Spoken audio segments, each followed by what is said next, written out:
చేసినాడు. CI phone ఎత్తలేడు, ఏడ చచ్చిపోతాడని పోయినాడు. పోయిన దానికి అంత సమాధానం చెప్పినాడు, ఉదాహరించి ఇచ్చినాడు. మళ్ళీ వచ్చేటప్పుడు అట్లా కేసు పెట్టింది. మళ్ళీ ఇంటికి 11 గంటలకు కేసుకు వచ్చింటే 12 గంటల వరకు ఆడే ఉన్నాడు. వచ్చేదాకే ఇంటికి వచ్చినాక మళ్ళీ వెనకనే వచ్చినారు. ఆకలి వేసుకున్నాడు. వచ్చేదాకే 3 గంటల కాడ తోలుకొని పోయినారు. అన్ని చెప్పి నన్ను దెబ్బి ఎవరిని పిల్లలందరూ తోలుకొని పోయి ఫస్ట్ ఇంకా సింపి తోలుకొని పోయినారు సార్.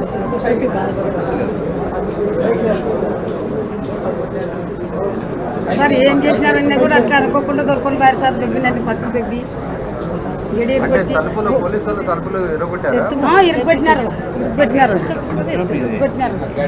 వస్తున్నాం ఈ పండుకున్నాడు. వస్తున్నాడు అన్నీ కూడా అనుకోకుండా వచ్చి తలుపులు ఇరుగొట్టి తీసుకొని పోయారు దెబ్బి. ఇద్దరే ఉన్నాము, ఎవరు లేరు. కొడుకులు కానీ ముద్రంగా తోలిపోయినారు. మా అబ్బాయి ఇంట్లో ఉంటే తోడు ఉంటారని తోలుకొని పోయేది. తోడు ఉంటాడమ్మా నీ మొహం కానీ తోలుకొని పోయేది. అప్పుడు గుంతకల్లో ఉన్నాడు 9 గంటల కాడ. ఫోన్ కానీ పోలేడు, గుంతకల్లో ఉన్నాడు. వచ్చినాక తోడు ఉంటాడని తోలుకొని పోయారు 3 గంటల. అంతమంది పోలీసులు వచ్చినప్పుడు ఇంటి మీదకి వచ్చి అన్ని ఎరగొడుతుంటే మీకు ఏమనిపించింది ఆ సమయంలో? ఏమనిపిస్తుంది, తెరుస్తున్నాం వస్తున్నాం అంటుంటే వాళ్ళు బడబడ ఇరుగొట్టుకొని ఇంట్లోకి వచ్చిరి. ఇరుగొట్టుకొని వచ్చి అంగి చేసుకునేదానికి ఇరుగొట్టుకుండ్రి. ఇరుగొట్టి లోపలికి వచ్చిరి. ఎమ్మెల్యేకే బారాస లేకుండా చేసి పెట్టిరి. ఇంత పెద్దదాన్ని ఇరగొట్టారు. అసలుకి రాడ్లతో మెండేది గడాలతో మెండేది నాకు అర్థం కావడంలే. అసలు ఏంటి మీరు అమ్మ యూనిఫామ్లో వచ్చినారా? వాళ్ళు యూనిఫామ్ వేసి అంతా డ్రెస్ వేసుకొని వచ్చినారా అందరూ? ఓకే అమ్మా. చూడండి అక్కడ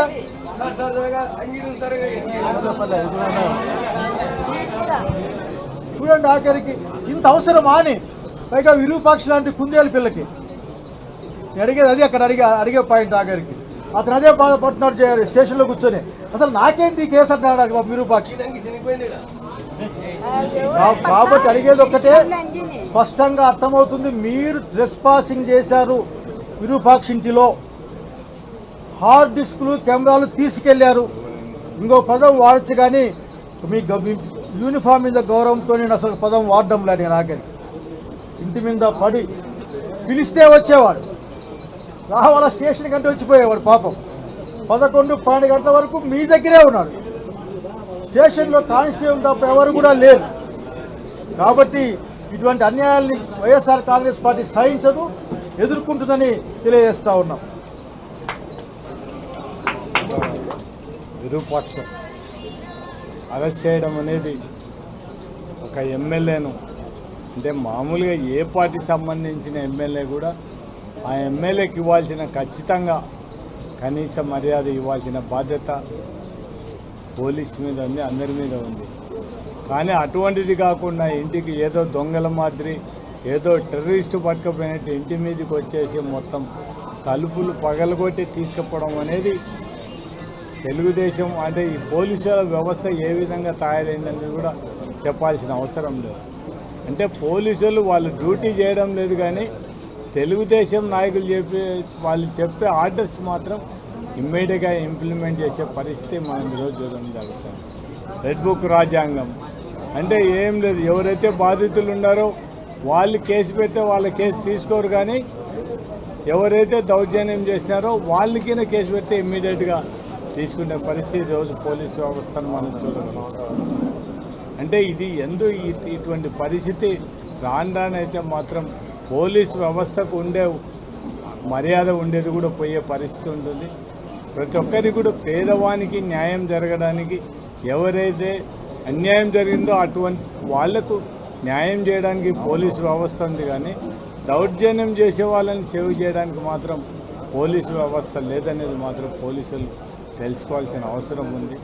మామూలుగా అర్ధరాత్రి ఇంటి మీదకి రావాల్సి ఉదయం దగ్గర వచ్చి కూడా రమ్మనంటే ఎమ్మెల్యే వాళ్ళు ఆల్రెడీ పోలీస్ స్టేషన్లో కంప్లైంట్ ఇవ్వడానికి పోయినారు. ఉదయం రమ్మంటే కూడా పోలీస్ స్టేషన్, అటువంటిది ఇంటికి వచ్చి తలుపులు పగలగొట్టి తీసుకుపోవాల్సిన అవసరం లేదు.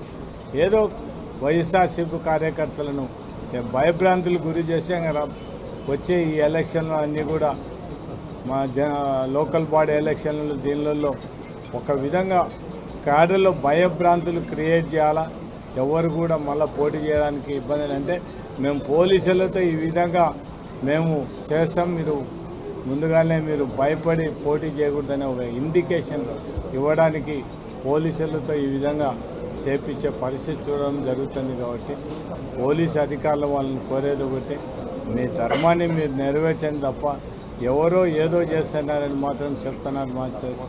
మళ్ళీ ఈ పరిణామం రాబోయే 2029 ఒక్కసారి ఈ అధికారులలో చూసుకోవాల్సిన అవసరం ఉంది. మేము ఒకటే, ఎవరు తప్పు చేసినా తప్పని ఖండిస్తాం తప్ప తప్పుని ఇది కాదని సమర్థించే పరిస్థితి లేదు. మీరు ఒకవేళ కేసు ఉంటే విరూపాక్షని తీసుకుపోవచ్చు, కానీ ఇట్లా తాళాలు పగలగొట్టి తీసుకుపోవడం చాలా తప్పు. పోలీసు వ్యవస్థ ఇప్పుడైనా కూడా ఆయన మీద ఎస్సీ ఎస్టీ అట్రాసిటీ కేసు ఇవన్నీ కూడా పెట్టడం అనేది ఎంతవరకు సమంజసం, దాని మీద 307 పెట్టడం అవన్నీ కూడా చాలా తప్పు. ఒక ఎమ్మెల్యేను ఉండి అటువంటి ఆయన మీద కేసు పెట్టడం చాలా తప్పు. ఒకవేళ మీరేమన్నా తెలుగుదేశం నాయకులకు మాత్రం ఒకటి విజ్ఞప్తి చేస్తున్నాం, మీరేదో ఈ విధంగా భయపడి ఏమన్నా కార్యకర్తలు నాయకులు దూరం అవుతారు. మీరు ఈ విధంగా చేసే కొద్దీ ఇంకా మాలో కసి పెరుగుతుంది. మళ్ళీ 2029లో జగన్మోహన్ రెడ్డి ముఖ్యమంత్రి అయ్యే దానికి ఖచ్చితంగా ప్రతి ఒక్క కార్యకర్త ప్రతి ఒక్క నాయకుడు కష్టపడి పనిచేస్తారు. మీరు ఇట్లా ఎన్ని బెదిరింపులు పెట్టినా ఎన్ని కేసులు పెట్టినా కూడా ఎవరు కూడా భయపడే ప్రసక్తి లేదు. కార్యకర్తలకు మన నాయకుడు జగన్మోహన్ రెడ్డి అండగా ఉంటాడు, దాంతోపాటు మేము కూడా అందరం అండగా ఉంటాం. కాబట్టి ఏ నాయకుడు ఏ కార్యకర్త భయపడాల్సిన అవసరం లేదు.